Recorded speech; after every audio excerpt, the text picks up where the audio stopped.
+2 Punjabi literature ਦੀ ਤਿਆਰੀ ਕਰ ਰਹੇ ਸਾਰੇ ਵਿਦਿਆਰਥੀਆਂ ਦਾ ਸਵਾਗਤ ਹੈ ਮੇਰੇ YouTube ਚੈਨਲ ਸਾਹਿਤਿਕ ਜਾਣਕਾਰੀ ਤੇ।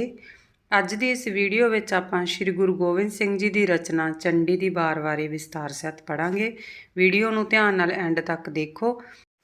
ਸ਼੍ਰੀ ਗੁਰੂ ਗੋਬਿੰਦ ਸਿੰਘ ਜੀ ਦਾ ਜਨਮ 26 ਦਸੰਬਰ 1666 ਈਸਵੀ ਨੂੰ ਪਟਨਾ ਸੂਬਾ ਬਿਹਾਰ ਵਿਖੇ ਹੋਇਆ ਤੇ ਆਪ ਦੇ ਪਿਤਾ ਸ਼੍ਰੀ ਗੁਰੂ ਤੇਗ ਬਹਾਦਰ ਜੀ ਤੇ ਮਾਤਾ ਗੁਜਰੀ ਜੀ ਸਨ।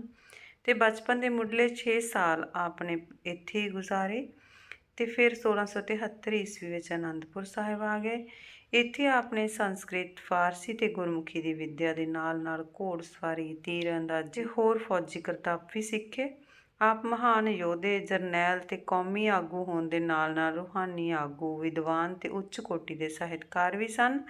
ਤੇ ਆਪ ਦੀ ਰਚਨਾ ਸ਼੍ਰੀ ਗੁਰੂ ਗ੍ਰੰਥ ਸਾਹਿਬ ਵਿੱਚ ਦਰਜ ਨਹੀਂ ਹੈ ਤੇ ਆਪ ਦੀ ਸਾਰੀ ਰਚਨਾ 10ਵੇਂ ਗ੍ਰੰਥ ਵਿੱਚ ਦਰਜ ਹੈ, ਜਿਸ ਵਿੱਚ ਜਾਪ ਸਾਹਿਬ, ਅਕਾਲ ਉਸਤਤ, ਬਚਿੱਤਰ ਨਾਟਕ, ਗਿਆਨ ਪ੍ਰਬੋਧ, ਚੌਪਈਆਂ, ਸ਼ਬਦ ਹਜ਼ਾਰੇ, ਰਾਮਕਲੀ, ਸਵੈ, ਸ਼ਸਤਰਨਾਮਾ, ਤ੍ਰਿਆ ਚਰਿਤਰ, ਹਿਕਾਇਤਾਂ ਆਦਿ ਰਚਨਾਵਾਂ ਸ਼ਾਮਿਲ ਹੈ। ਸ਼੍ਰੀ ਗੁਰੂ ਗੋਬਿੰਦ ਸਿੰਘ ਜੀ ਦੀ ਬਹੁਤੀ ਰਚਨਾ ਬ੍ਰਿਜ ਭਾਸ਼ਾ ਵਿੱਚ ਹੈ ਤੇ ਉਹਨਾਂ ਦੀ ਇੱਕ ਰਚਨਾ ਜ਼ਫਰਨਾਮਾ ਫਾਰਸੀ ਵਿੱਚ ਵੀ ਹੈ ਤੇ ਇੱਕ ਸ਼ਬਦ, ਇੱਕ ਖਿਆਲ ਅਤੇ ਚੰਡੀ ਦੀ ਵਾਰ ਪੰਜਾਬੀ ਭਾਸ਼ਾ ਵਿੱਚ ਹਨ।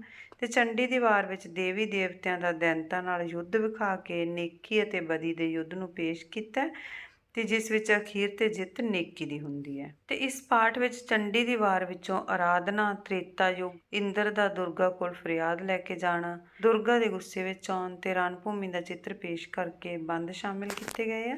ਦੇਖੋ, ਚੰਡੀ ਦੀ ਵਾਰ ਵਿੱਚ ਸਭ ਤੋਂ ਪਹਿਲਾਂ ਆਰਾਧਨਾ। ਪ੍ਰੀਥਮ ਭਗਤੀ ਸਿਮਰ ਕੇ ਗੁਰੂ ਨਾਨਕ ਲਈ ਧਿਆਏ, ਫਿਰ ਅੰਗਦ ਗੁਰ ਤੇ ਅਮਰਦਾਸ ਰਾਮਦਾਸ ਸੇ ਹੋਈ ਸਹਾਏ। ਅਰਜਨ ਹਰਗੋਬਿੰਦ ਨੋ ਸਿਮਰੋ ਸ਼੍ਰੀ ਹਰਿ ਰਾਏ, ਸ਼੍ਰੀ ਹਰਿਕ੍ਰਿਸ਼ਨ ਧਿਆਏ, ਜਿਸ ਡਿੱਠੇ ਸਭ ਦੁਖ ਜਾਏ। ਗੁਰੂ ਤੇਗ ਬਹਾਦਰ ਸਿਮਰਿਏ, ਘਰ ਨੌ ਨੇ ਦਾਵੇ ਧਾਏ, ਸਭ ਥਾਈ ਹੋਏ ਸਹਾਏ। ਤਾਂ ਪ੍ਰੀਥਮ ਦਾ ਮਤਲਬ ਸਭ ਤੋਂ ਪਹਿਲਾਂ, ਭੁਗਤੀ ਅਕਾਲ ਸ਼ਕਤੀ ਪ੍ਰਭੂ ਸੱਤਾ, ਧਿਆਏ ਦਾ ਮਤਲਬ ਧਿਆਉਂਦਾ ਹਾਂ, ਸਹਾਏ ਸਹਾਇਤਾ ਕਰੋ, ਸਿਮਰੋ ਦਾ ਮਤਲਬ ਸਿਮਰਨ ਕਰਦਾ ਹਾਂ, ਨੌ ਨਿਧ ਨੌ ਖਜ਼ਾਨੇ, ਫਿਰ ਧਾਏ ਦਾ ਮਤਲਬ ਦੌੜ ਕੇ। ਤਾਂ ਪ੍ਰਸੰਗ ਦੇਖੋ ਇਹਨਾਂ ਲਾਈਨਾਂ ਦਾ। ਇਹ ਕਾਵਿ ਟੋਟਾ ਮੱਧਕਾਲੀਨ ਪੰਜਾਬੀ ਕਾਵਿ ਝਲਕਾਂ ਤੇ ਇਤਿਹਾਸ ਪੁਸਤਕ ਵਿੱਚ ਦਰਜ ਸ਼੍ਰੀ ਗੁਰੂ ਗੋਬਿੰਦ ਸਿੰਘ ਜੀ ਦੀ ਰਚਨਾ ਚੰਡੀ ਦੀ ਵਾਰ ਵਿੱਚੋਂ ਲਿਆ ਗਿਆ ਹੈ। ਇਸ ਵਾਰ ਵਿੱਚ ਗੁਰੂ ਸਾਹਿਬ ਨੇ ਦੁਰਗਾ ਦੇਵੀ ਤੇ ਰਾਖਸ਼ਾਂ ਦੇ ਯੁੱਧ ਦਾ ਵਰਣਨ ਕੀਤਾ ਤੇ ਇਸ ਵਿੱਚ ਦੁਰਗਾ ਦੇਵੀ ਜੇਤੂ ਹੁੰਦੀ ਹੈ ਤੇ ਇਸ ਵਾਰ ਦਾ ਆਰੰਭ 2 ਪੌੜੀਆਂ ਵਿੱਚ ਲਿਖੇ ਮੰਗਲਾਚਰਨ ਨਾਲ ਹੁੰਦਾ ਹੈ। ਤਾਂ ਇਹ ਸਤਰਾਂ ਜਿਹੜੀਆਂ ਮੰਗਲਾਚਰਨ ਦੀ ਪਹਿਲੀ ਪੌੜੀ ਮੁਕੰਮਲ ਕਰਦੀਆਂ ਤੇ ਇਸ ਵਿੱਚ ਗੁਰੂ ਸਾਹਿਬ ਦੁਰਗਾ ਦੇਵੀ ਤੇ ਰਾਖਸ਼ਾਂ ਦੇ ਯੁੱਧ ਦਾ ਪਿਛੋਕੜ, ਯੁੱਧ ਦਾ ਹਾਲ ਵਰਣਨ ਕਰਨ ਤੋਂ ਪਹਿਲਾਂ ਆਪਣੇ ਇਸ਼ਟ ਅਕਾਲ ਪੁਰਖ ਤੇ ਆਪਣੇ ਤੋਂ ਪਹਿਲਾਂ ਹੋਏ 9 ਗੁਰੂਆਂ ਦੀ ਆਰਾਧਨਾ ਕਰਦੇ ਹੋਏ ਉਹਨਾਂ ਪਾਸੋਂ ਸਹਾਇਤਾ ਦੀ ਮੰਗ ਕਰਦੇ ਆ। ਤਾਂ ਕੀ ਕਹਿੰਦੇ ਆ ਗੁਰੂ ਜੀ, ਦੇਖੋ ਵਿਆਖਿਆ ਕਰਦੇ ਆ ਆਪਾਂ ਇਹਨਾਂ ਲਾਈਨਾਂ ਦੀ। ਗੁਰੂ ਜੀ ਆਖਦੇ ਹਨ ਕਿ ਮੈਂ ਸਭ ਤੋਂ ਪਹਿਲਾਂ ਉਸ ਪਰਮ ਸ਼ਕਤੀ ਅਰਥਾਤ ਸਰਵ ਵਿਆਪਕ ਅਕਾਲ ਪੁਰਖ ਦੀ ਆਰਾਧਨਾ ਕਰਦਾ ਹਾਂ ਤੇ ਫਿਰ ਸ਼੍ਰੀ ਗੁਰੂ ਨਾਨਕ ਦੇਵ ਜੀ ਨੂੰ ਧਿਆਉਂਦਾ ਹਾਂ ਤੇ ਇਸ ਤੋਂ ਮਗਰੋਂ ਮੈਂ ਸ਼੍ਰੀ ਗੁਰੂ ਅੰਗਦ ਦੇਵ, ਸ਼੍ਰੀ ਗੁਰੂ ਅਮਰਦਾਸ ਤੇ ਸ਼੍ਰੀ ਗੁਰੂ ਰਾਮਦਾਸ ਜੀ ਪਾਸੋਂ ਸਹਾਇਤਾ ਮੰਗਦਾ ਹਾਂ। ਦੇਖੋ ਲਿਖਿਆ ਨਾ, ਫਿਰ ਅੰਗਦ ਗੁਰ ਤੇ ਅਮਰਦਾਸ ਰਾਮਦਾਸ ਜੀ ਹੋਏ ਸਹਾਏ, ਵੀ ਉਹਨਾਂ ਤੋਂ ਸਹਾਇਤਾ ਮੰਗਦਾ ਹਾਂ। ਫਿਰ ਮੈਂ ਸ਼੍ਰੀ ਗੁਰੂ ਅਰਜਨ ਦੇਵ ਜੀ, ਸ਼੍ਰੀ ਗੁਰੂ ਹਰਗੋਬਿੰਦ ਜੀ ਤੇ ਸ਼੍ਰੀ ਗੁਰੂ ਹਰਿ ਰਾਏ ਜੀ ਨੂੰ ਸਿਮਰਦਾ ਹਾਂ ਤੇ ਪਿੱਛੋਂ ਸ਼੍ਰੀ ਗੁਰੂ ਹਰਿਕ੍ਰਿਸ਼ਨ ਜੀ ਨੂੰ ਧਿਆਉਂਦਾ ਹਾਂ, ਜਿਨ੍ਹਾਂ ਦੇ ਦਰਸ਼ਨ ਕਰਨ ਨਾਲ ਸਾਰੇ ਦੁੱਖ ਦੂਰ ਹੋ ਜਾਂਦੇ ਹਨ। ਤੇ ਫਿਰ ਮੈਂ ਸ਼੍ਰੀ ਗੁਰੂ ਤੇਗ ਬਹਾਦਰ ਜੀ ਨੂੰ ਸਿਮਰਦਾ ਹਾਂ, ਜਿਨ੍ਹਾਂ ਦਾ ਸਿਮਰਨ ਕਰਨ ਨਾਲ ਘਰ ਵਿੱਚ 9 ਨਿਧਾਂ ਨੱਸੀਆਂ ਆਉਂਦੀਆਂ ਹਨ, ਅਰਥਾਤ ਕਿਸੇ ਚੀਜ਼ ਦੀ ਕਮੀ ਨਹੀਂ ਰਹਿੰਦੀ ਤੇ ਅਕਾਲ ਪੁਰਖ ਹਰ ਥਾਂ ਆਪ ਸਹਾਈ ਹੁੰਦਾ ਹੈ। ਸਭ ਥਾਈ ਹੋਏ ਸਹਾਏ ਜੀ, ਹਰ ਥਾਂ ਸਹਾਈ ਹੁੰਦਾ ਹੈ।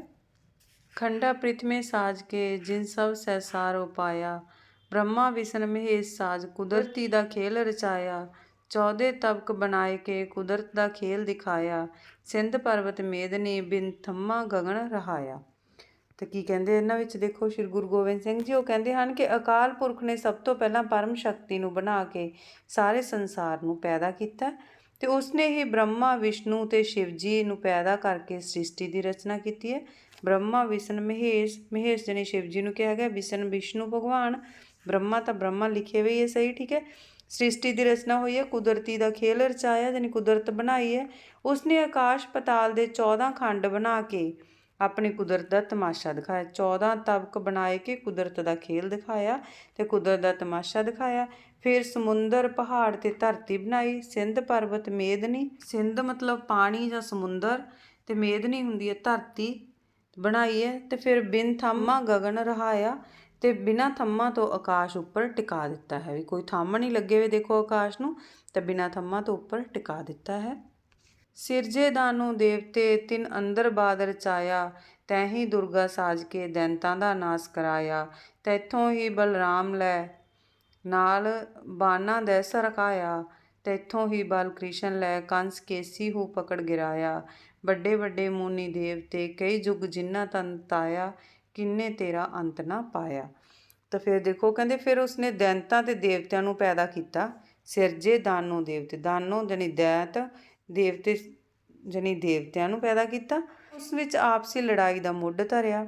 ਹੇ ਪ੍ਰਭੂ, ਫਿਰ ਤੂੰ ਹੀ ਦੁਰਗਾ ਨੂੰ ਹੋਂਦ ਵਿੱਚ ਲਿਆ ਕੇ ਦੈਂਤਾਂ ਦਾ ਨਾਸ਼ ਕਰਵਾਇਆ ਹੈ। ਤੇ ਤੇਰੇ ਕੋਲੋਂ ਹੀ ਸ਼੍ਰੀ ਰਾਮ ਚੰਦਰ ਜੀ ਨੇ ਸ਼ਕਤੀ ਪ੍ਰਾਪਤ ਕੀਤੀ ਤੇ ਤੀਰਾਂ ਨਾਲ ਰਾਵਣ ਨੂੰ ਮਾਰਿਆ। ਦੈਸਰ, ਦੈਸਰ ਜਾਣੀ ਰਾਵਣ ਦੇ 10 ਸਿਰ ਸੀਗੇ ਨਾ, ਤੇ ਰਾਵਣ ਨੂੰ ਦੈਸਰ ਕਿਹਾ ਗਿਆ। ਇੱਥੇ ਦੇਖੋ ਉਸ ਨੂੰ ਮਾਰਿਆ ਹੈ। ਤੇਰੇ ਕੋਲੋਂ ਹੀ ਸ਼ਕਤੀ ਪ੍ਰਾਪਤ ਕਰਕੇ ਸ਼੍ਰੀ ਕ੍ਰਿਸ਼ਨ ਜੀ ਨੇ ਕੰਸ ਨੂੰ ਕੇਸਾਂ ਤੋਂ ਫੜ ਕੇ ਪਟਕਾ ਮਾਰਿਆ। ਕੰਸ ਕੇਸੀ ਹੂ ਪਕੜ ਗਿਰਾਇਆ, ਕੇਸਾਂ ਤੋਂ ਪਕੜ ਕੇ ਜਾਣੀ ਪਟਕਾ ਮਾਰਿਆ। ਤੇ ਬਹੁਤ ਸਾਰੇ ਵੱਡੇ ਵੱਡੇ ਮੁਨੀਆਂ ਤੇ ਦੇਵਤਿਆਂ ਨੇ ਕਈ ਕਈ ਯੁੱਗ ਤਪ ਕੀਤੇ ਤੇ ਸਰੀਰਾਂ ਨੂੰ ਕਈ ਤਰ੍ਹਾਂ ਦੇ ਕਸ਼ਟ ਦਿੱਤੇ, ਪਰ ਕੋਈ ਵੀ ਤੇਰਾ ਅੰਤ ਨਹੀਂ ਪਾ ਸਕਿਆ। ਠੀਕ ਹੈ, ਵੱਡੇ ਵੱਡੇ ਮੁਨੀ ਦੇਵਤੇ ਕਈ ਯੁੱਗ ਜਿਨ੍ਹਾਂ ਤਨ ਤਾਇਆ, ਜਾਣੀ ਆਪਦੇ ਤਨ ਨੂੰ ਤਪਾਇਆ। ਠੀਕ ਹੈ, ਆਪਦੇ ਤਨ ਨੂੰ ਕਸ਼ਟ ਦਿੱਤੇ ਵੱਡੇ ਵੱਡੇ ਮੁਨੀਆਂ ਨੇ, ਦੇਵਤਿਆਂ ਨੇ, ਪਰ ਕਿਸੇ ਨੇ ਤੇਰਾ ਅੰਤ ਨਹੀਂ ਪਾਇਆ। ਸਾਧ ਸਤਜੁਗ ਬੀਤਿਆ, ਅਦਸੀਲੀ ਤ੍ਰੇਤਾ ਆਇਆ, ਨੱਚੀ ਕਲ ਸਰੋਰ ਸੀ ਤੇ ਨਾਰਦ ਡੋਰੂ ਵਾਇਆ।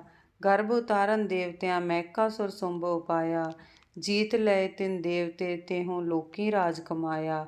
ਵੱਡਾ ਵੀਰ ਖਾਏ ਕੇ ਸਿਰ ਉੱਤੇ ਛਤਰ ਫਿਰਾਇਆ, ਦਿਉਤਾ ਇੰਦਰ ਨਿਕਾਲ ਕੇ ਤਿਨ ਗਿਰ ਕੈਲਾਸ਼ ਤਕਾਇਆ। ਡਰ ਕੇ ਹੱਥੋਂ ਦਾਨਵੀ ਦਿਲ ਅੰਦਰ ਤਰਾਸ ਵਧਾਇਆ, ਪਾਸ ਦੁਰਗਾ ਦੇ ਇੰਦਰ ਆਇਆ। ਤਾਂ ਦੇਖੋ ਸਤਜੁਗ ਯਾਨੀ ਸਾਧੂ ਸੁਭਾਅ ਜਾਂ ਸਤੋ ਗੁਣ ਵਾਲਾ ਸਤਜੁਗ। ਆਦਿਸ਼ੀਲੀ ਦਾ ਮਤਲਬ ਅੱਧੇ ਭਲੇ ਵਰਤਾਓ ਵਾਲਾ, ਤੇ ਤ੍ਰੇਤਾ ਦਾ ਮਤਲਬ ਤ੍ਰੇਤਾ ਯੁੱਗ। ਕਲ ਲੜਾਈ, ਕਲੇਸ਼ ਜਾਂ ਝਗੜਾ ਕਰਨ ਵਾਲਾ ਸੁਭਾਅ। ਸਰੋਰਸੀ ਦਾ ਮਤਲਬ ਸਾਰੇ ਸਿਰਾਂ ਉੱਤੇ। ਕਲ ਨਾਰਦ ਹਿੰਦੂ ਇਤਿਹਾਸ ਅਨੁਸਾਰ ਲੜਾਈ ਕਰਾਉਣ ਵਾਲੀਆਂ ਸ਼ਕਤੀਆਂ। ਠੀਕ ਹੈ, ਉਹਨਾਂ ਨੂੰ ਕਲ ਨਾਰਦ ਕਿਹਾ ਗਿਆ। ਗਰਭ ਹੰਕਾਰ, ਮਹਿਕਾਸੁਰ ਇੱਕ ਦੈਂਤ ਦਾ ਨਾਂ ਹੈ ਜਿਸ ਦਾ ਸਿਰ ਝੋਟੇ ਦੇ ਸਿਰ ਵਰਗਾ ਸੀ। ਤੇ ਸੁੰਭ ਦੈਂਤ ਦਾ ਨਾਂ ਹੈ, ਇਹ ਨਿਸੁੰਭ ਦਾ ਛੋਟਾ ਭਰਾ ਸੀ। ਤੇਹੋਂ ਲੋਕੀ ਜਾਨੀ ਤਿੰਨਾਂ ਲੋਕਾਂ ਦੇ ਵਿੱਚ। ਇੰਦਰ ਦੇਵਤਿਆਂ ਦਾ ਰਾਜ ਹੈ। ਕੈਲਾਸ਼ ਕੈਲਾਸ਼ ਪਰਬਤ, ਦਾਨਵੀ ਦੈਂਤਾਂ ਤੋਂ ਤਰਾਸ ਡਰ। ਤਾਂ ਵਿਆਖਿਆ ਕਰਦੇ ਹਾਂ ਪਹਿਲਾਂ ਲਾਈਨਾਂ ਹੀ ਦੇਖੋ ਕੀ ਦੱਸਦੇ ਆ ਗੁਰੂ ਜੀ। ਉਹ ਕਹਿੰਦੇ ਹਨ ਕਿ ਪੁਰਾਣੇ ਸਮਿਆਂ ਵਿੱਚ ਸਤੋਗੁਣੀ ਸੁਭਾਅ ਵਾਲੇ ਸਤਯੁਗ ਦੇ ਬੀਤਣ ਮਗਰੋਂ ਅੱਧ ਬੁਰੇ ਸੁਭਾਅ ਵਾਲਾ ਤ੍ਰੇਤਾ ਯੁੱਗ ਆ ਗਿਆ। ਅਰਥਾਤ ਇਸ ਯੁੱਗ ਵਿੱਚ ਧਰਮ ਤੇ ਪਵਿੱਤਰਤਾ ਸਤਯੁਗ ਨਾਲੋਂ ਅੱਧੀ ਰਹਿ ਗਈ। ਕਲਯੁਗੀ ਸੁਭਾਅ ਵਾਲੇ ਕਲ ਤੇ ਨਾਰਦ ਨੇ ਆਪਣਾ ਡੋਰੂ ਵਜਾਇਆ। ਠੀਕ ਹੈ, ਨੱਚ ਕਲ ਸਰੋਰ ਸੀ ਤੇ ਨਾਰਦ ਡੋਰ ਵਜਾਇਆ। ਠੀਕ ਹੈ, ਉਹਨਾਂ ਨੇ ਨਾਰਦ ਨੇ ਡੋਰੂ ਵਜਾ ਦਿੱਤਾ ਆਪਦਾ, ਤੇ ਹਰ ਕੋਈ ਝਗੜਿਆਂ ਵਿੱਚ ਰੁੱਝ ਗਿਆ। ਇਸ ਯੁੱਗ ਵਿੱਚ ਦੇਵਤੇ ਬਹੁਤ ਹੰਕਾਰੇ ਗਏ ਤੇ ਉਸ ਪਰਮਾਤਮਾ ਨੇ ਦੇਵਤਿਆਂ ਦਾ ਹੰਕਾਰ ਤੋੜਨ ਲਈ ਮਹਿਕਾਸੁਰ ਤੇ ਸੁੰਭ ਵਰਗੇ ਰਾਖਸ਼ਾਂ ਨੂੰ ਪੈਦਾ ਕੀਤਾ। ਗਰਭ ਉਤਾਰਨ ਦੇਵਤਿਆਂ ਦਾ ਹੰਕਾਰ ਉਤਾਰਨ ਵਾਸਤੇ ਮਹਿਕਾਸੁਰ ਸੁੰਭ ਪਾਇਆ। ਮਹਿਕਾਸੁਰ ਤੇ ਸੁੰਭ ਵਰਗੇ ਦੈਂਤ ਬਣਾਤੇ ਪਰਮਾਤਮਾ ਨੇ। ਠੀਕ ਹੈ, ਤੇ ਉਹਨਾਂ ਦਾ ਹੰਕਾਰ ਤਾਰਨ ਦੇ ਲਈ ਉਹਨਾਂ ਰਾਖਸ਼ਾਂ ਨੇ ਦੇਵਤਿਆਂ ਨੂੰ ਜਿੱਤ ਲਿਆ। ਜੀਤ ਲਏ ਤਿੰਨ ਦੇਵਤੇ ਤੇਹੋਂ ਲੋਕੀ ਰਾਜ ਕਮਾਏ, ਤਿੰਨਾਂ ਲੋਕਾਂ ਦੇ ਉੱਤੇ ਆਪਣੀ ਧਾਕ ਜਮਾ ਲਈ ਰਾਖਸ਼ਾਂ ਨੇ। ਇਸ ਤਰ੍ਹਾਂ ਮਹਿਕਾਸੁਰ ਦੈਂਤ ਆਪਣੇ ਆਪ ਨੂੰ ਵੱਡਾ ਯੋਧਾ ਅਖਵਾਉਣ ਲੱਗਾ। ਵੱਡਾ ਵੀਰ ਖਾਏ ਕੇ ਸਿਰ ਉੱਤੇ ਛਤਰ ਫਿਰਾਇਆ, ਤੇ ਫਿਰ ਤਿੰਨਾਂ ਲੋਕਾਂ ਵਿੱਚ ਆਪਦੀ ਧਾਕ ਜਮਾ ਕੇ ਆਪਣੇ ਸਿਰ ਦੇ ਉੱਤੇ ਰਾਜ ਦਾ ਛਤਰ ਚਲਵਾ ਲਿਆ। ਤੇ ਉਸਨੇ ਇੰਦਰ ਦੇਵਤੇ ਨੂੰ ਦੇਵ ਭੂਮੀ ਵਿੱਚੋਂ ਕੱਢ ਦਿੱਤਾ ਤੇ ਉਸਨੇ ਕੈਲਾਸ਼ ਪਹਾੜ ਵਿੱਚ ਜਾ ਕੇ ਓਟ ਲਈ। ਦੈਂਤਾਂ ਦੇ ਡਰ ਤੋਂ ਇੰਦਰ ਬਹੁਤ ਘਬਰਾ ਗਿਆ। ਡਰ ਕੇ ਹੱਥੋਂ ਦਾਨਵੀ ਦਿਲ ਅੰਦਰ ਤਰਾਸ ਵਧਾਇਆ, ਤੇ ਉਹਦੇ ਦਿਲ ਦੇ ਅੰਦਰ ਤਰਾਸ ਵੱਧ ਗਿਆ, ਜਿਵੇਂ ਡਰ ਵੱਧ ਗਿਆ। ਉਹ ਆਪਣੀ ਸਹਾਇਤਾ ਦੇ ਲਈ ਦੁਰਗਾ ਦੇਵੀ ਦੇ ਕੋਲ ਪੁੱਜਾ। ਇੱਕ ਦਿਹਾੜੇ ਆਈ ਨਹਾਵਨ ਦੁਰਗਸ਼ਾ, ਦੈਵੀ ਵਿਰਥਾ ਸੁਣਾਈ ਆਪਣੇ ਹਾਲ ਦੀ। ਸ਼ੀਨ ਲਈ ਠੁਕਰਾਈ ਸਾਤੇ ਦਾਨਵੀ, ਲੋਕੀ ਤੇ ਹੀ ਫਿਰਾਈ ਦੋਹੀ ਆਪਣੀ। ਬੈਠੇ ਧਾਏ ਵਧਾਈ ਤੇ ਅਮਰਾਵਤੀ, ਦਿੱਤੇ ਦੇਵ ਭਜਾਈ ਸਭਨਾ ਰਾਖਸ਼ਾਂ। ਕਿੰਨੇ ਨਾ ਜਿੱਤਿਆ ਜਾਈ ਮਹਿਕੇ ਦੈਂਤ ਨੂੰ, ਤੇਰੀ ਸਾਕ ਤਕਾਈ ਦੇਵੀ ਦੁਰਗਸ਼ਾ। ਤੇ ਦੁਰਗਸ਼ਾ ਜਾਣੀ ਚੰਡੀ ਦੇਵੀ, ਇਸ ਸਾਰੀ ਵਾਰ ਦੀ ਨਾਇਕਾ ਜਿਹੜੀ ਦੇਵੀ। ਠੀਕ ਹੈ, ਦੇਵੀ ਜਾਣੀ ਦੇਵਤਿਆਂ ਨੇ ਬਿਰਥਾ ਹਾਲਤ ਆਪਦੇ ਸਾਰੀ ਹਾਲਤ ਸੁਣਾਈ ਉਸ ਸਮੇਂ ਦੀ, ਠੁਕਰਾਈ ਸੀ ਉਹਨਾਂ ਦੀ ਸਰਦਾਰੀ ਜਾਣੀ, ਠੀਕ ਹੈ। ਸਾਤੇ ਸਾਥੋਂ ਜਾਂ ਸਾਡੇ ਕੋਲੋਂ, ਦੋਹੀ ਦਾ ਮਤਲਬ ਦੁਹਾਈ, ਵਾਏ ਵੈਰ ਜਾਂ ਈਰਖਾ, ਅਮਰਾਵਤੀ ਦੇਵ ਭੂਮੀ ਖੋਲੀ ਸੀ ਉਹਨਾਂ ਤੋਂ, ਦੇਖੋ ਸ਼ਾਮ ਸ਼ਰਨ। ਤਾਂ ਫਿਰ ਇੱਕ ਦਿਨ ਦੁਰਗਾ ਦੇਵੀ ਨਦੀ ਉੱਤੇ ਇਸ਼ਨਾਨ ਕਰਨ ਲਈ ਆਈ, ਇੱਕ ਦਿਹਾੜੇ ਆਈ ਨਹਾਵਨ ਦੁਰਗਸ਼ਾ, ਠੀਕ ਹੈ, ਇਸ਼ਨਾਨ ਕਰਨ ਦੇ ਲਈ ਆਈ। ਰਾਖਸ਼ਾਂ ਹੱਥੋਂ ਹਾਰੇ ਦੇਵਤਿਆਂ ਨੇ ਉਸਨੂੰ ਆਪਣੀ ਸਾਰੀ ਦੁੱਖ ਭਰੀ ਹਾਲਤ ਸੁਣਾਈ ਅਤੇ ਉਹਨਾਂ ਨੇ ਕਿਹਾ, ਹੇ ਦੁਰਗਾ, ਦੈਂਤਾਂ ਨੇ ਸਾਡੇ ਕੋਲੋਂ ਸਾਡੀ ਸਰਦਾਰੀ ਖੋਹ ਲਈ ਹੈ, ਛੀਨ ਲਈ ਠੁਕਰਾਈ ਸਾਤੇ ਦਾਨਵੀ, ਵੀ ਸਾਡੇ ਕੋਲੋਂ ਸਾਡੀ ਠੁਕਰਾਈ ਖੋਹ ਲਈ ਹੈ, ਸਾਡੀ ਸਰਦਾਰੀ ਖੋਹ ਲਈ ਹੈ ਦਾਨਵਾਂ ਨੇ, ਦੈਂਤਾਂ ਨੇ, ਠੀਕ ਹੈ। ਅਤੇ ਉਹਨਾਂ ਨੇ ਕਿਹਾ ਵੀ ਹੇ ਦੁਰਗਾ, ਤਾਂ ਫਿਰ ਉਹਨਾਂ ਨੇ ਤਿੰਨਾਂ ਲੋਕਾਂ, ਮਾਤ ਲੋਕ, ਆਕਾਸ਼ ਲੋਕ ਅਤੇ ਪਤਾਲ ਲੋਕ ਵਿੱਚ ਆਪਣੇ ਨਾਂ ਦਾ ਢੰਡੋਰਾ ਫਿਰਵਾ ਦਿੱਤਾ ਹੈ। ਲੋਕੀ ਤੇ ਹੀ ਫਿਰਾਈ ਆਪਣੀ, ਫਿਰਾਈ ਦੋਹੀ ਆਪਣੀ, ਲੋਕੀ ਤੇ ਹੀ ਫਿਰਾਈ ਦੋਹੀ ਆਪਣੀ, ਵੀ ਸਾਰੇ ਤਿੰਨਾਂ ਲੋਕਾਂ ਦੇ ਵਿੱਚ ਆਪਦਾ ਢੰਡੋਰਾ ਪਟਵਾ ਦਿੱਤਾ ਅਤੇ ਉਹਨਾਂ ਨੇ ਸਾਡੇ ਨਾਲ ਵੈਰ ਵਧਾ ਲਿਆ ਹੈ, ਦੇਵ ਭੂਮੀ ਉੱਪਰ ਕਬਜ਼ਾ ਕਰ ਲਿਆ ਹੈ। ਅਤੇ ਰਾਖਸ਼ਾਂ ਨੇ ਸਾਰੇ ਦੇਵਤਿਆਂ ਨੂੰ ਦੇਵ ਭੂਮੀ ਵਿੱਚੋਂ ਭਜਾ ਦਿੱਤਾ ਹੈ। ਦਿੱਤੇ ਦੇਵ ਭਜਾਈ ਸਭਨਾ ਰਾਖਸ਼ਾਂ, ਵੀ ਸਾਰਿਆਂ ਨੇ ਭਜਾ ਦਿੱਤਾ ਦੇਵ ਭੂਮੀ ਦੇ ਵਿੱਚੋਂ ਦੇਵਤਿਆਂ ਨੂੰ। ਸਾਡੇ ਵਿੱਚੋਂ ਕੋਈ ਵੀ ਮਹਿਕੇ ਦੈਂਤ ਉੱਤੇ ਜਿੱਤ ਪ੍ਰਾਪਤ ਨਹੀਂ ਕਰ ਸਕਿਆ, ਕਿਨੇ ਨਾ ਜਿੱਤਿਆ ਜਾਈ ਮਹਿਕੇ ਦੈਂਤ ਨੂੰ, ਕਿ ਦੈਂਤ ਨੂੰ ਕੋਈ ਜਿੱਤ ਨਾ ਸਕਿਆ। ਹੇ ਦੇਵੀ, ਹੁਣ ਤੇਰੀ ਸ਼ਰਨ ਆਏ ਹਾਂ, ਤੂੰ ਰਾਖਸ਼ਾਂ ਨੂੰ ਹਰਾਉਣ ਵਿੱਚ ਸਾਡੀ ਸਹਾਇਤਾ ਕਰ। ਤੇਰੀ ਸਾਮ ਤਕਾਈ ਦੇਵੀ ਦੁਰਗਸ਼ਾ, ਵੀ ਅਸੀਂ ਤੇਰੀ ਓਟ ਤਕਾ ਲਈ ਹੈ, ਤੇਰੀ ਸ਼ਰਨ ਦੇ ਵਿੱਚ ਆ ਗਏ ਹਾਂ, ਇਸ ਕਰਕੇ ਤੂੰ ਰਾਖਸ਼ਾਂ ਨੂੰ ਹਰਾਉਣ ਦੇ ਵਿੱਚ ਸਾਡੀ ਸਹਾਇਤਾ ਕਰ।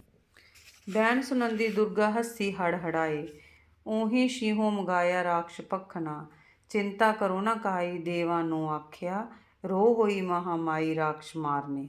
ਬੈਣ ਜਾਣੀ ਵੈਣ ਅਤੇ ਹੜਹੜਾਏ ਦਾ ਮਤਲਬ ਹਿੜ ਹਿੜ ਕਰਕੇ ਹੱਸੀ, ਸ਼ੇਹੋਂ ਸ਼ੇਰ, ਰੋ ਗੁੱਸੇ ਵਿੱਚ ਆ ਗਈ, ਮਹਾਮਾਈ ਦੁਰਗਾ ਦੇਵੀ, ਠੀਕ ਹੈ। ਤਾਂ ਫਿਰ ਇੰਦਰ ਦੇ ਮੂੰਹੋਂ ਦੈਂਤਾਂ ਹੱਥੋਂ ਹੋਈ ਦੇਵਤਿਆਂ ਦੀ ਦੁਰਗਤ ਦੀ ਦੁੱਖ ਭਰੀ ਕਹਾਣੀ ਸੁਣ ਕੇ ਉਸ ਦੁਆਰਾ ਸਹਾਇਤਾ ਦੀ ਮੰਗ ਕਰਨ 'ਤੇ ਦੁਰਗਾ ਦੇਵੀ ਬੜੀ ਬੇਪਰਵਾਹੀ ਦੇ ਨਾਲ ਖਿੜਖੜਾ ਕੇ ਹੱਸੀ ਪਹਿਲਾਂ ਤਾਂ, ਠੀਕ ਹੈ। ਅਤੇ ਉਸਨੇ ਜੰਗ ਵਿੱਚ ਚੜ੍ਹਾਈ ਕਰਨ ਲਈ ਆਪਣਾ ਉਹ ਸ਼ੇਰ ਸਵਾਰੀ ਲਈ ਮੰਗਾਇਆ ਜਿਹੜਾ ਰਾਖਸ਼ਾਂ ਨੂੰ ਖਾ ਜਾਂਦਾ ਸੀ, ਠੀਕ ਹੈ। ਉਹੀ ਸ਼ੀਂਹ ਮੰਗਾਇਆ ਰਾਖਸ਼ ਭਖਣਾ, ਭਖਣਾ ਦਾ ਮਤਲਬ ਖਾਣ ਵਾਲਾ, ਠੀਕ ਹੈ, ਰਾਖਸ਼ਾਂ ਨੂੰ ਖਾਣ ਵਾਲਾ ਉਹਨੇ ਆਪਦਾ ਸ਼ੇਰ ਮੰਗਵਾ ਲਿਆ। ਉਸਨੇ ਜੰਗ ਦੀ ਚੜ੍ਹਾਈ ਕਰਨ ਲਈ ਆਪਣਾ ਉਹ ਸ਼ੇਰ ਸਵਾਰੀ ਲਈ ਮੰਗਾਇਆ ਅਤੇ ਉਸਨੇ ਦੇਵਤਿਆਂ ਨੂੰ ਕਿਹਾ, ਤੁਸੀਂ ਕਿਸੇ ਕਿਸਮ ਦੀ ਚਿੰਤਾ ਨਾ ਕਰੋ, ਚਿੰਤਾ ਕਰੋ ਨਾ ਕਾਈ ਦੇਵਾਂ ਨੂੰ ਆਖਿਆ, ਦੇਵਤਿਆਂ ਨੂੰ ਆਖਿਆ ਵੀ ਤੁਸੀਂ ਚਿੰਤਾ ਨਾ ਕਰੋ, ਮੈਂ ਰਾਖਸ਼ਾਂ ਦਾ ਮਲੀਆ ਮੇਟ ਕਰ ਦਿਆਂਗੀ। ਇਹ ਕਹਿ ਕੇ ਉਹ ਦੈਂਤਾਂ ਨੂੰ ਮਾਰਨ ਲਈ ਕ੍ਰੋਧ ਵਿੱਚ ਆ ਗਈ ਅਤੇ ਜੰਗ ਲਈ ਮੈਦਾਨ ਵਿੱਚ ਕੁੱਦ ਪਈ। ਰਾਖਸ਼ ਆਏ ਰੋਹਿਲੇ ਖੇਤ ਭਿੜਨ ਕੇ ਚਾਏ, ਲਸ਼ਕਨ ਤੇਗਾਂ ਬਰਸ਼ੀਆਂ ਸੂਰਜ ਨਦਰ ਨਾ ਪਾਏ। ਤਾਂ ਰੋਹਿਲੇ ਗੁੱਸੇ ਭਰੇ ਹੋਏ ਅਤੇ ਖੇਤ ਜਾਣੀ ਲੜਾਈ ਦੇ ਮੈਦਾਨ ਦੇ ਵਿੱਚ ਦੁਰਗਾ ਦੇਵੀ ਨੂੰ ਦੇਵਤਿਆਂ ਦੀ ਸਹਾਇਤਾ ਲਈ ਜੰਗ ਵਿੱਚ ਕੁੱਦੀ ਵੇਖ ਕੇ ਉਸ ਦਾ ਟਾਕਰਾ ਕਰਨ ਲਈ ਰਾਖਸ਼ ਬੜੇ ਰੋਹ ਨਾਲ ਜੰਗ ਦੇ ਮੈਦਾਨ ਵਿੱਚ ਆਏ ਅਤੇ ਉਹਨਾਂ ਵਿੱਚ ਲੜਾਈ ਦਾ ਰੋਹ ਭਰਿਆ ਹੋਇਆ ਸੀ। ਉਹਨਾਂ ਦੀਆਂ ਤਲਵਾਰਾਂ ਅਤੇ ਬਰਸ਼ੀਆਂ ਇੰਨੀਆਂ ਤੇਜ਼ ਚਮਕ ਰਹੀਆਂ ਸਨ ਕਿ ਸੂਰਜ ਵੀ ਮਾਤ ਪੈਂਦਾ ਸੀ। ਸੂਰਜ ਨਜ਼ਰ ਨਾ ਪਾਏ, ਜਾਣੀ ਸੂਰਜ ਵੀ ਦੇਖ ਨਹੀਂ ਸੀ ਰਿਹਾ, ਠੀਕ ਹੈ, ਮਾਤ ਪੈਂਦੀ ਸੀ ਸੂਰਜ ਨੂੰ ਵੀ, ਇੰਨੀਆਂ ਲਿਸ਼ਕ ਰਹੀਆਂ ਸੀ ਉਹਨਾਂ ਦੀਆਂ ਤੇਗਾਂ ਅਤੇ ਬਰਸ਼। ਵੱਜੇ ਢੋਲ ਨਗਾਰੇ ਦਲਾਂ ਮੁਕਾਬਲਾ, ਤੀਰ ਫਿਰੇ ਰਹਿ ਬਾਰੇ ਆਮੋ ਸਾਹਮਣੇ, ਅਗਿਣਤ ਵੀਰ ਸੰਘਾਰੇ ਲੱਗਦੀ ਕੈਂਬਰੀ, ਡਿੱਗੇ ਜਾਣ ਮੁਨਾਰੇ ਮਾਰੇ ਬਿੱਜ ਤੇ। ਰਹਿਬਰੀ ਕਰਨ ਵਾਲੇ ਅਤੇ ਕੈਂਬਰੀ ਤੀਰਾਂ ਨੇ ਅਤੇ ਬਿੱਜ ਬਿਜਲੀ।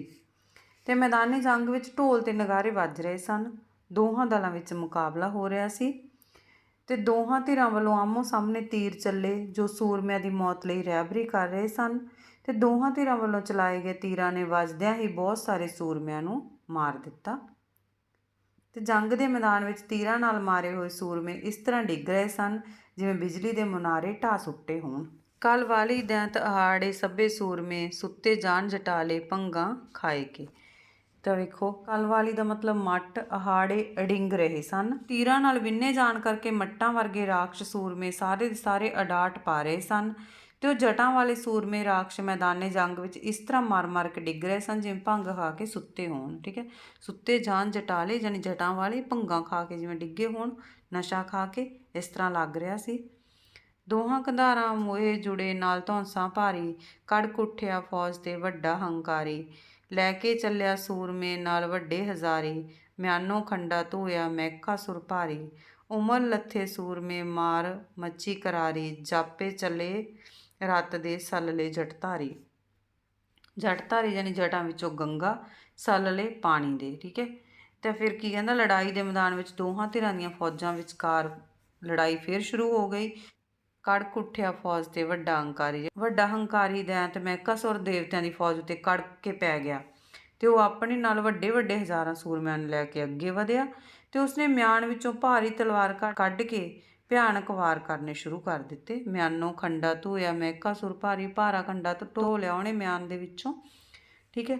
ਤੇ ਦੋਹਾਂ ਪਾਸਿਆਂ ਦੇ ਸੂਰਮੇ ਇੱਕ ਦੂਜੇ ਉੱਤੇ ਟੁੱਟ ਕੇ ਪੈ ਗਏ ਤੇ ਉਹ ਮਾਰ ਵੱਢ ਸ਼ੁਰੂ ਹੋ ਗਈ ਤੇ ਦੇਵਤਿਆਂ ਦੇ ਹੱਥੋਂ ਮਰੇ ਰਾਖਸ਼ਾਂ ਦੇ ਲਹੂ ਦੀਆਂ ਨਦੀਆਂ ਇਸ ਤਰ੍ਹਾਂ ਚੱਲ ਰਹੀਆਂ ਸਨ ਜਿਵੇਂ ਸ਼ਿਵਜੀ ਦੀਆਂ ਜਟਾਂ ਵਿੱਚੋਂ ਗੰਗਾ ਦਾ ਪਾਣੀ ਵਹਿ ਰਿਹਾ ਹੋਵੇ, ਠੀਕ ਹੈ। ਜਾਪੇ ਚੱਲੇ ਰਤ ਜੇ ਸੱਲਲੇ ਜਟਧਾਰੀ ਜਾਨੀ ਜਟਾਂ ਵਾਲਾ ਪ੍ਰਮਾਤਮਾ ਸ਼ਿਵਜੀ ਭਗਵਾਨ ਨੂੰ ਕਿਹਾ ਗਿਆ ਵੀ ਉਹਦੀਆਂ ਜਟਾਂ ਦੇ ਵਿੱਚੋਂ ਗੰਗਾ ਜਿਵੇਂ ਵਹਿੰਦੀ ਹੁੰਦੀ ਹੈ ਪਾਣੀ ਦੀ, ਇਸ ਤਰ੍ਹਾਂ ਖੂਨ ਵਹਿ ਰਿਹਾ ਸੀ ਰਾਖਸ਼ਾਂ ਦਾ। ਸੱਟ ਪਈ ਜਮਧਾਨੀ ਦਲਾਂ ਮੁਕਾਬਲਾ, ਧੋਈ ਲਈ ਕਿਰਪਾਨੀ ਦੁਰਗਾ ਮਿਆਨ ਤੇ। ਚੰਡੀ ਰਾਖਸ਼ ਖਾਣੀ ਵਾਹੀ ਦੈਂਤ ਨੂੰ, ਕੋਪਰ ਚੂਰ ਚਵਾਨੀ ਲੱਥੀ ਕਰਗ ਲੈ। ਪਾਖਰ ਤੁਰਾ ਪਲਾਨੀ ਰੜਕੀ ਧਰਤ ਜਾਏ, ਲੈਂਦੀ ਅੰਗਾਂ ਸਿਧਾਣੀ ਸਿੰਘਾਂ ਧੌਲਦਿਆਂ। ਕੂਰਮ ਸਿਰ ਲਹਿਲਾਨੀ ਦੁਸ਼ਮਣ ਮਾਰ ਕੇ, ਵੱਡੇ ਗੰਨ ਤਿਖਾਣੀ ਮੂਏ ਖੇਤ ਵਿੱਚ। ਰਣ ਵਿੱਚ ਘੱਤੀ ਕਹਾਣੀ ਲੋਹੂ ਮਿੱਝਦੀ, ਚਾਰੇ ਜੁਗ ਕਹਾਣੀ ਚਲਗ ਤੇਗ ਦੀ। ਬਿਦਨ ਖੇਤ ਵਿਹਾਨੀ ਮਹਿਕੇ ਦੈਂਤ ਨੂੰ। ਹੁਣ ਕੋਪਰ ਤਾਂ ਖੋਪਰੀ, ਠੀਕ ਹੈ। ਚਵਾਣੀ ਦਾ ਮਤਲਬ ਚੋ ਰਹੀ ਸੀ ਤੇ ਕਰੰਗ ਸ਼ਬਦ ਆਇਆ ਦੇਖੋ ਪਿੰਜਰ, ਤੇ ਪਾਖਰ ਕਾਠੀ, ਤੁਰਾ ਘੋੜੇ, ਪਲਾਨੀ ਕਾਠੀ ਹੇਠਲਾ ਕੱਪੜਾ ਪਲਾਨੀ ਕਿਹਾ ਗਿਆ ਉਹਨੂੰ, ਰੜਕੀ ਧੱਸੀ, ਸਿਧਾਣੀ ਦਾ ਮਤਲਬ ਲੱਗੀ, ਧੌਲ ਬਲਦ, ਤੇ ਕੂਰਮ ਕੱਛੂ ਕੁੰਮਾ, ਲਹਿ ਲਾਣੀ ਲਿਸ਼ਕੀ, ਤੇ ਬਿੱਦਨ ਔਖੀ। ਤਾਂ ਜਮਦੂਤ ਦੇ ਮਾਰੂ ਧੌਂਸਿਆਂ 'ਤੇ ਸੱਟਾਂ ਪਈਆਂ ਤੇ ਦਲਾਂ ਵਿੱਚ ਮੁਕਾਬਲਾ ਸ਼ੁਰੂ ਹੋ ਗਿਆ। ਦੁਰਗਾ ਨੇ ਆਪਣੇ ਮਿਆਨ ਵਿੱਚੋਂ ਤਲਵਾਰ ਧੂ ਲਈ ਕਿਰਪਾਨੀ ਦੁਰਗਾ ਮਿਆਨ ਤੇ, ਠੀਕ ਹੈ, ਧੂ ਲਈ। ਉਸਨੇ ਆਪਣੀ ਰਾਖਸ਼ਾਂ ਨੂੰ ਖਾਣ ਵਾਲੀ ਤਲਵਾਰ ਮਹਿਕਾਸੁਰ ਦੈਂਤ ਦੇ ਸਿਰ ਵਿੱਚ ਮਾਰੀ, ਜਿਸ ਨਾਲ ਉਸਦੀ ਖੋਪਰੀ ਚਕਨਾਚੂਰ ਹੋ ਗਈ। ਲਹੂ ਨਾਲ ਚੋਂਦੀ ਤਲਵਾਰ ਨੇ ਉਸਦੇ ਪਿੰਜਰ ਨੂੰ ਵੱਢ ਦਿੱਤਾ ਤੇ ਫਿਰ ਉਹ ਘੋੜੇ ਦੀ ਕਾਠੀ ਪਲਾਨ ਤੇ ਘੋੜੇ ਨੂੰ ਚੀਰਦੀ ਹੋਈ ਧਰਤੀ ਵਿੱਚ ਜਾ ਧੱਸੀ। ਦੇਖੋ ਕਿੰਨੀ ਜ਼ੋਰ ਨਾਲ ਮਾਰੀ ਵੀ ਉਹਦੇ ਸਿਰ ਦੇ ਵਿੱਚੋਂ ਦੀ ਹੁੰਦੀ ਹੋਈ ਵਿੱਚੋਂ ਘੋੜੇ ਦੀ ਕਾਠੀ ਪਲਾਨ ਸਾਰਾ ਕੁਛ ਘੋੜੇ ਨੂੰ ਵੀ ਚੀਰ ਕੇ ਧਰਤੀ ਦੇ ਵਿੱਚ ਪਹੁੰਚ ਗਈ ਤੇ ਧਰਤੀ ਨੂੰ ਚੀਰ ਕੇ ਅੱਗੇ ਉਸ ਬਲਦ ਦੇ ਸਿੰਗਾਂ 'ਤੇ ਜਾ ਵੱਜੀ ਜਿਸ ਨੇ ਧਰਤੀ ਨੂੰ ਸਿਰ 'ਤੇ ਚੁੱਕਿਆ ਹੋਇਆ ਸੀ। ਕੋਪਰ ਚੂਰ ਚਵਾਣੀ ਲੱਥੀ ਕਰਗ ਲੈ, ਪਾਖਰ ਤੁਰਾ ਪਲਾਣੀ ਰੜਕੀ ਧਰਤ ਜਾਏ, ਠੀਕ ਹੈ। ਲੈਂਦੀ ਅੰਗਾ ਸਿਧਾਣੀ ਸਿੰਘਾਂ ਧੌਲਦਿਆਂ, ਜਾਨੀ ਬਲਦ ਦੇ ਸਿੰਘਾਂ ਨੂੰ ਵੀ ਉਹਨੇ ਕੱਟਤਾ, ਜਿਨ੍ਹਾਂ ਨੇ ਕਿ ਬਲਦ ਦੇ ਸਿੰਘਾਂ ਤੱਕ ਉਹ ਪਹੁੰਚ ਗਈ ਜਿਹਨੇ ਕਿ ਧਰਤੀ ਨੂੰ ਆਪਦੇ ਸਿਰ ਦੇ ਉੱਤੇ ਚੱਕਿਆ ਹੋਇਆ ਸੀ।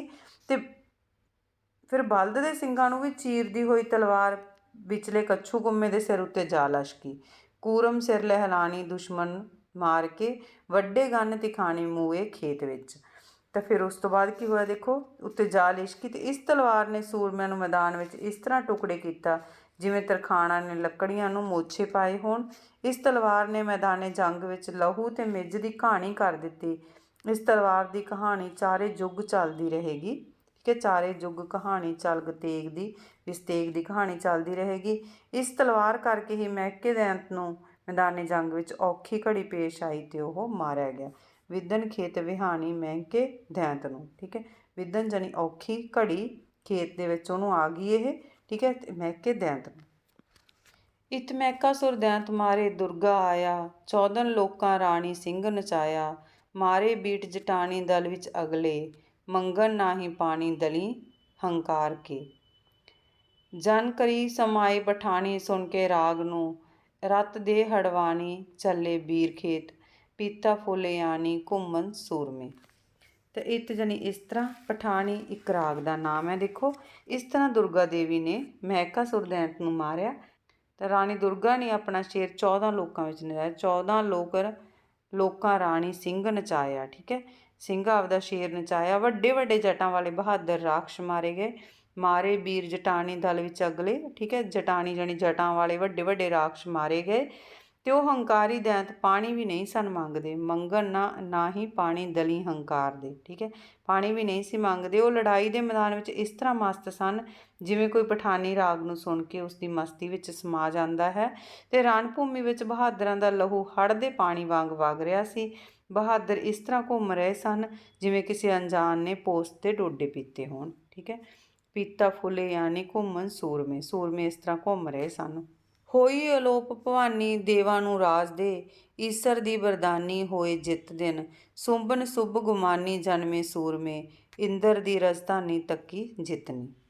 ਈਸਰ ਜਨ ਈਸ਼ਵਰ, ਬਰਦਾਨੀ ਵਰ ਦੇ ਦਾਨ ਕਰਕੇ, ਤੇ ਦੈਂਤਾਂ ਦੇ ਰਾਜੇ ਮਹਿਕਾਸੁਰ ਰਾਖਸ਼ ਨੂੰ ਮਾਰ ਕੇ ਦੁਰਗਾ ਦੇਵੀ ਦੇਵਤਿਆਂ ਨੂੰ ਰਾਜ ਦੇ ਕੇ ਆਪ ਅਲੋਪ ਹੋ ਗਈ। ਹੋਈ ਅਲੋਪ ਭਵਾਨੀ ਦੇਵਾਂ ਨੂੰ ਰਾਜ ਦੇ, ਦੇਵਤਿਆਂ ਨੂੰ ਰਾਜ ਦੇ ਕੇ, ਤੇ ਸ਼ਿਵਜੀ ਤੋਂ ਵਰ ਪ੍ਰਾਪਤ ਕੀਤਾ ਹੋਣ ਕਰਕੇ ਦੁਰਗਾ ਦੀ ਜਿੱਤ ਹੋਈ। ਈਸਰ ਦੀ ਬਰਦਾਨੀ ਹੋਈ ਜਿੱਤ ਦਿਨ। ਈਸਰ ਦੀ ਬਰਦਾਨੀ ਯਾਨੀ ਪ੍ਰਮਾਤਮਾ ਤੋਂ, ਈਸ਼ਵਰ ਤੋਂ ਵਰ ਪ੍ਰਾਪਤ ਕੀਤਾ ਵਾ ਸੀ, ਇਸ ਕਰਕੇ ਉਸ ਦੀ ਜਿੱਤ ਹੋਈ। ਫਿਰ ਦੈਂਤਾਂ ਵਿੱਚ ਸੁੰਭ ਤੇ ਨਿਸੁੰਭ ਹੰਕਾਰੀ ਸੂਰਮੇ ਪੈਦਾ ਹੋਏ ਤੇ ਉਹਨਾਂ ਨੇ ਇੰਦਰ ਦੀ ਰਾਜਧਾਨੀ ਜਿੱਤਣ ਦਾ ਇਰਾਦਾ ਕਰ ਲਿਆ। ਫਿਰ ਉਸ ਤੋਂ ਬਾਅਦ ਸੁੰਭ ਤੇ ਨਿਸੁੰਭ ਪੈਦਾ ਹੋ ਗਏ, ਠੀਕ ਹੈ, ਤੇ ਉਹਨਾਂ ਨੇ ਇੰਦਰ ਦੀ ਰਾਜਧਾਨੀ ਜਿੱਤਣੀ ਸੀ, ਤੇ ਉਹਨਾਂ ਨੇ ਇਹ ਆਪਦੇ ਮਨ ਦੇ ਵਿੱਚ ਧਾਰਨਾ ਕਰ ਲਿਆ, ਇਰਾਦਾ ਕਰ ਲਿਆ ਵੀ ਹੁਣ ਇੰਦਰ ਦੀ ਰਾਜਧਾਨੀ ਨੂੰ ਜਿੱਤਿਆ ਜਾਵੇ। ਤਾਂ ਅੱਗੇ ਦੇਖੋ ਇਸ ਦਾ ਕੇਂਦਰੀ ਭਾਵ, ਪਰਮਾਤਮਾ ਨੇ ਸਾਰੀ ਸ੍ਰਿਸ਼ਟੀ ਦੀ ਰਚਨਾ ਕੀਤੀ ਹੈ। ਤ੍ਰੇਤਾ ਯੁੱਗ ਵਿੱਚ ਰਾਖਸ਼ਾਂ ਨੇ ਦੇਵਤਿਆਂ ਦੇ ਰਾਜੇ ਇੰਦਰ ਨੂੰ ਹਰਾ ਦਿੱਤਾ ਤੇ ਇੰਦਰ ਨੇ ਦੁਰਗਾ ਦੇਵੀ ਤੋਂ ਸਹਾਇਤਾ ਮੰਗੀ। ਦੁਰਗਾ ਦੇਵੀ ਨੇ ਸ਼ੇਰ ਦੀ ਸਵਾਰੀ ਕਰਕੇ ਦੇਵਤਿਆਂ ਦੀ ਅਗਵਾਈ ਕਰਦਿਆਂ ਮਹਿਕਾਸੁਰ, ਸ਼ੁੰਭ ਤੇ ਨਿਸ਼ੁੰਭ ਆਦਿ ਰਾਖਸ਼ ਸਰਦਾਰਾਂ ਨੂੰ ਹਰਾ ਕੇ ਜਿੱਤ ਪ੍ਰਾਪਤ ਕੀਤੀ। ਇਸ ਨੂੰ ਨੇਕੀ ਦੀ ਬਦੀ ਵਿਰੁੱਧ ਜਿੱਤ ਮੰਨਿਆ ਜਾਂਦਾ ਹੈ। ਅੱਗੇ ਆ ਗਏ ਵਸਤੂਨਿਸ਼ਟ ਪ੍ਰਸ਼ਨ। ਚੰਡੀ ਦੀ ਵਾਰ ਕਿਸ ਦੀ ਰਚਨਾ ਹੈ? ਤਾਂ ਸ਼੍ਰੀ ਗੁਰੂ ਗੋਬਿੰਦ ਸਿੰਘ ਜੀ ਦੀ। ਚੰਡੀ ਦੀ ਵਾਰ ਦੇ ਮੰਗਲਾਚਰਨ ਵਿੱਚ ਕੁੱਲ ਕਿੰਨੇ ਸਿੱਖ ਗੁਰੂ ਸਾਹਿਬਾਨ ਦਾ ਜ਼ਿਕਰ ਹੋਇਆ ਹੈ? ਤੇ ਕਿੰਨਿਆਂ ਦਾ ਹੋਇਆ ਦੇਖੋ, ਤਾਂ ਪਹਿਲੇ 9 ਗੁਰੂਆਂ ਦਾ ਜ਼ਿਕਰ ਹੋਇਆ। ਚੰਡੀ ਦੀ ਵਾਰ ਵਿੱਚ ਲੜਾਈ ਕਿਹੜੀਆਂ ਧਿਰਾਂ ਦਰਮਿਆਨ ਹੁੰਦੀ ਹੈ? ਦੁਰਗਾ ਦੇਵੀ ਦੇਵਤਿਆਂ ਤੇ ਰਾਖਸ਼ਾਂ ਦੇ ਵਿੱਚ। ਤੇ ਦੇਵਤੇ ਕਿਸ ਦੀ ਅਗਵਾਈ 'ਚ ਰਾਖਸ਼ਾਂ ਨਾਲ ਲੜਾਈ ਕਰਦੇ ਹਨ? ਤਾਂ ਦੁਰਗਾ ਦੇਵੀ ਦੀ ਅਗਵਾਈ ਦੇ ਵਿੱਚ। ਦੋਹਾਂ ਧਿਰਾਂ ਦਰਮਿਆਨ ਲੜਾਈ ਤੋਂ ਪਹਿਲਾਂ ਕੀ ਵਜਾਇਆ ਜਾਂਦਾ ਹੈ? ਢੋਲ ਤੇ ਨਗਾਰੇ ਵਜਾਏ ਜਾਂਦੇ ਆ। ਤੇ ਵਾਰ ਤੋਂ ਕੀ ਭਾਵ ਹੈ? ਲੜਾਈ ਨੂੰ ਬਿਆਨ ਕਰਨ ਵਾਲੀ ਵੀਰ ਰਸੀ ਕਵਿਤਾ। ਤੈਂ ਹੀ ਦੁਰਗਾ ਸਾਜ ਕੇ ਦੈਂਤਾਂ ਦਾ ਨਾਸ ਕਰਾਇਆ ਤੋਂ ਕੀ ਭਾਵ ਹੈ? ਤਾਂ ਪਰਮਾਤਮਾ ਨੇ ਦੁਰਗਾ ਨੂੰ ਪੈਦਾ ਕਰਕੇ ਰਾਖਸ਼ਾਂ ਦਾ ਨਾਸ਼ ਕਰਵਾਇਆ। ਮਹਿਕਾ ਤੇ ਮਹਿਕਾਸੁਰ ਕੌਣ ਸਨ? ਤਾਂ ਉਹ ਰਾਖਸ਼ ਸੀਗੇ। ਇਸ ਤੋਂ ਬਿਨਾਂ ਹੋਰ ਵੀ ਕੁਐਸਚਨ ਆ ਸਕਦੇ ਆ, ਜਿਵੇਂ ਸਤਯੁਗ ਦਾ ਸੁਭਾਅ ਕਿਹੋ ਜਿਹਾ ਸੀ? ਤਾਂ ਸਤੋਗੁਣੀ।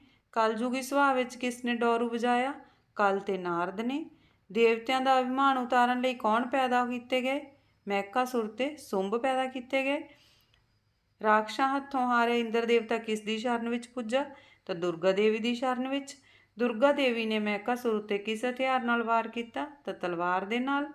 ਦੁਰਗਾ ਦੇਵੀ ਕਾਹਦੇ ਉੱਤੇ ਸਵਾਰ ਸੀ? ਤਾਂ ਸ਼ੇਰ ਉੱਤੇ। ਮਹਿਕਾਸੁਰ ਦੇ ਮਾਰੇ ਜਾਣ ਪਿੱਛੋਂ ਕਿਹੜੇ ਹੰਕਾਰੀ ਰਾਖਸ਼ ਪੈਦਾ ਹੋਏ? ਸੁੰਭ ਤੇ ਨਿਸੁੰਭ। ਤਾਂ ਗੁਰੂ ਗੋਬਿੰਦ ਸਿੰਘ ਜੀ ਕਿਸ ਕਾਵਧਾਰਾ ਦੇ ਕਵੀ ਹਨ? ਤਾਂ ਬੀਰ ਕਾਵਧਾਰਾ ਦੇ। ਕੰਸ ਨੂੰ ਕੇਸਾਂ ਤੋਂ ਫੜ ਕੇ ਕਿਸ ਨੇ ਪਟਕਾਇਆ? ਤਾਂ ਕ੍ਰਿਸ਼ਨ ਨੇ।